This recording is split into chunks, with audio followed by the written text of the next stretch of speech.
This video is a continuation of qualitative analysis, and we will be focusing on group 1 metals. The group 1 metals are located on the first group of the periodic table. They are called the alkali metals. They are called the alkali metals, and they are very, very reactive, and they are soft. They are soft and very, very reactive. They have a very high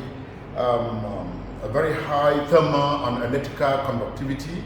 They are ductile and malleable. As you see, the group 1 metals, they have 1 electron in their outermost shell. They have 1 electron in their outermost shell. They even react with non-metals to form crystals that have high melting points. For instance, sodium can react with chlorine and to form ionic crystals that have very high melting points. Again, you see that they have a very low ionization energy. They have very low ionization energy. Their reactivity increases increases down the group. As you go down the group, their reactivity increases. Their first ionization energy also decreases. Why do I say that their first ionization energy decreases as you go down the group? It's because as you go down the group, what happens? There's increased shielding. As you are moving down the group, what happens? The distance from the nucleus and the outermost electron increases. As the distance is increasing, you will notice that the force of attraction between the nucleus and the outermost electron decreases. The outermost electrons are loosely attached to the nucleus. For that purpose, they can easily be lost, and that makes them very, very reactive. Most of them, they react. They will react. As I said, their reactivity increases as you go down the group. They react with air. When burnt, they react with air to form monooxides. They also react with non-metals. As I said, they react with non-metals to form crystals that have high melting points. But their reaction with water is very vigorous. They react with water vigorously or violently, which we are going to be focusing on. Their reaction with water is very vigorous, and that is the main purpose for this, our protocol. They react with water to form metal hydroxide, and a gas is released. A hydrogen gas is being released. So their reactivity with water will depend on the amount that you put in water. The larger the amount, it becomes more explosive. So they are very vigorous when put together in water, and that is why they are stored under paraffin. But we will be starting with lithium. We will be starting with lithium. From lithium, sodium, potassium, right down to francium, reactivity increases as you go down the group. But based on the limitation of the syllabus, we are required to treat only the first 20 elements of the periodic table. For that purpose, we are going to concentrate on lithium, sodium, and potassium. Now we are going to start with lithium. This is lithium. In a reaction with water, I told you that it reacts with water. Reactivity increases down the group. Look at the reaction of lithium with water. This is distilled water, deionized water. Okay, this is the reaction with lithium water. Okay, This is lithium. This is lithium. Look at the reaction of lithium with water.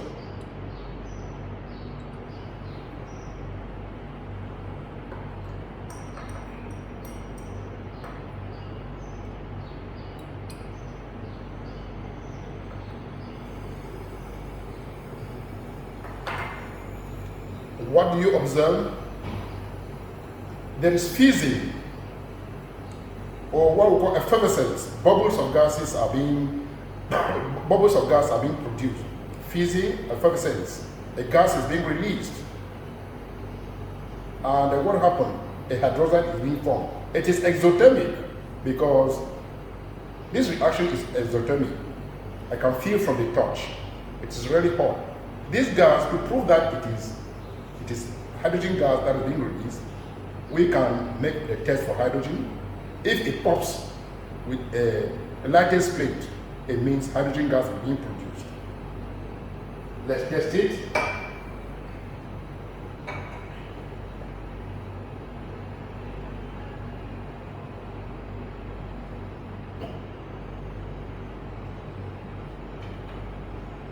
That is the gas that is being produced.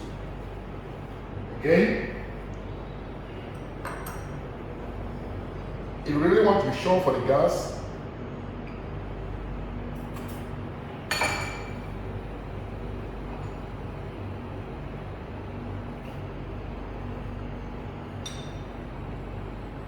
that is the gas that is being produced.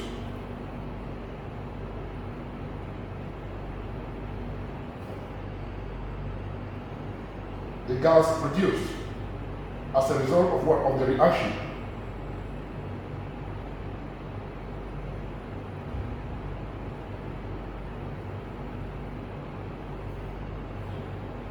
So, you can see the gas. A gas is being produced.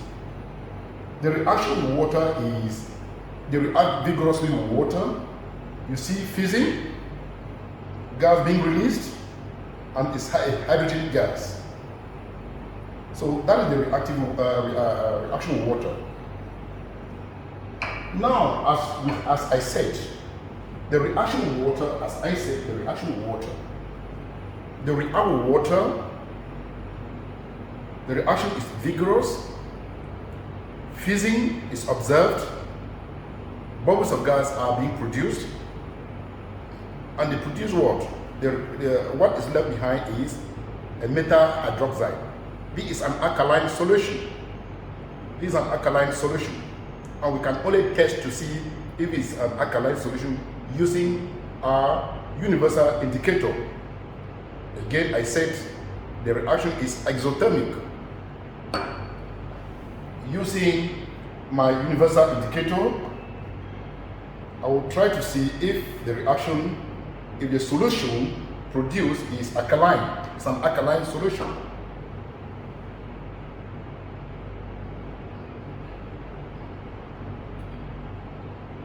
That is the solution produced from the reaction with water. This is lithium.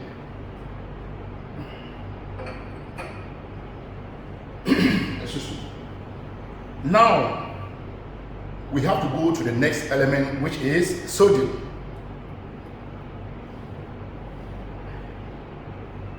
This is sodium. This is sodium, very, very reactive, and that is why it is stored in paraffin. The metal is stored in paraffin. The metal is stored in paraffin. I told you it is very, very soft.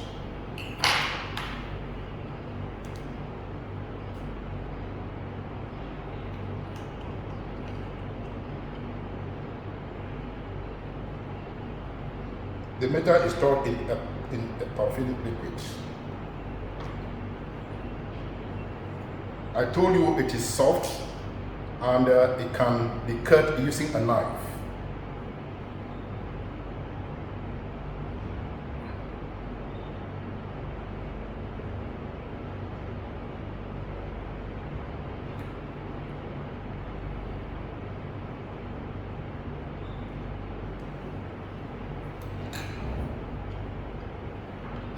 Now with this metal,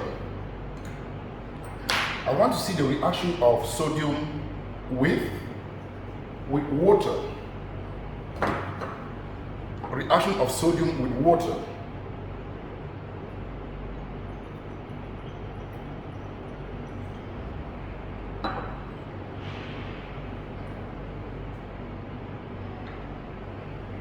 This is sodium. We want to see the reaction of sodium with water. Fusing is observed. That is sodium. Fusing is observed. And look at the gas that is being produced. Look at the gas that is being produced.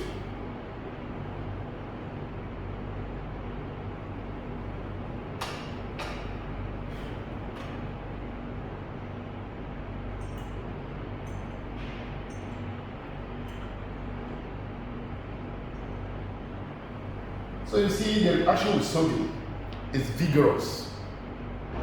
The reaction with sodium is vigorous. You see that the reaction with sodium is vigorous with water, almost explosive, very, very explosive with water. You can still see the reaction with water with sodium. See the second time the reaction with sodium. I told you it is vigorous.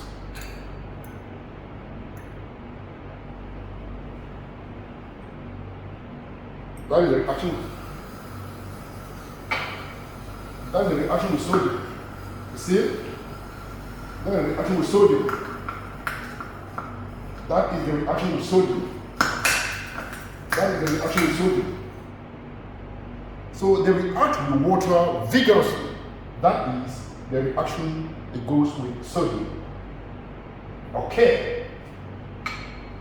Now, for you to be sure or to see that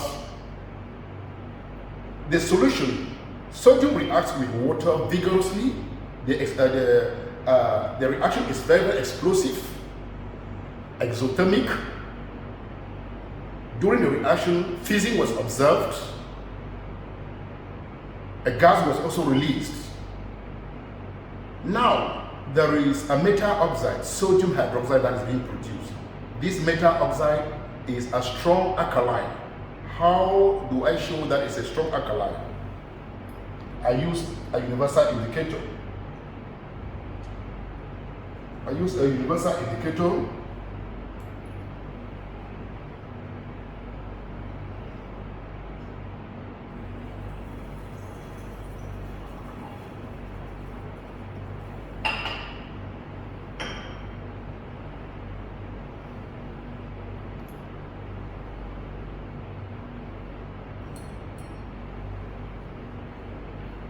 That is the color that is being produced. It's a strong alkaline. That's a strong alkaline that has been produced. Now, let's go to the third metal, which is, the third metal is potassium. The third metal is potassium. I want to see the reactivity of potassium with water, how it reacts with water.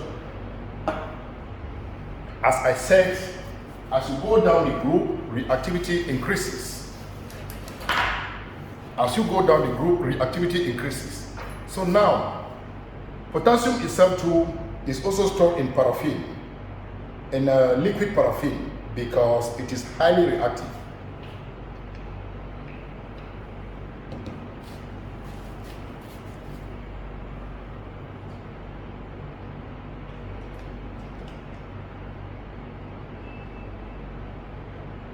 This potassium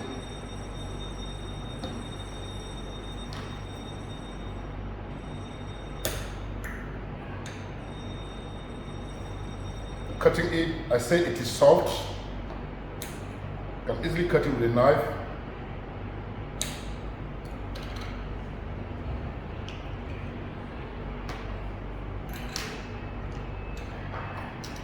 Now, I want to see the reaction with potassium. Put some water, distilled water.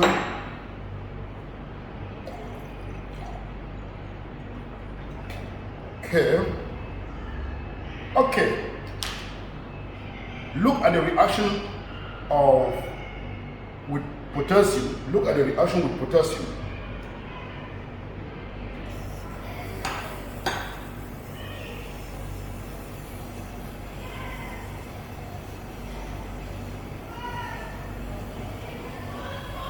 Even faster than sodium.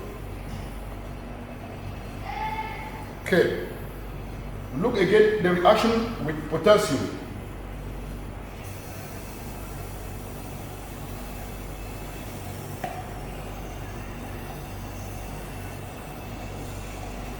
That is potassium. That is the reaction with potassium. As it reacts with water, it dissolves and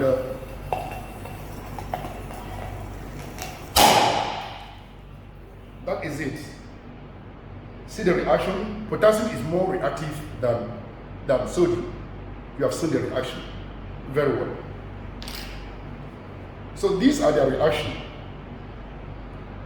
Now, to show that the solution that results from there is a strong alkaline solution, we need to do what? We use a universal indicator.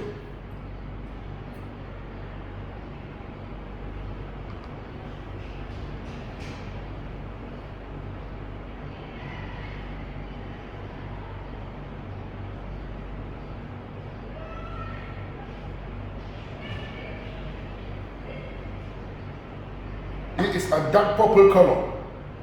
It's a dark purple color with a pH of what? With a pH of about 12 and above. It's a dark purple color with a pH of 12 and above, indicating that it is a strong alkali that is being produced as a result of this reaction.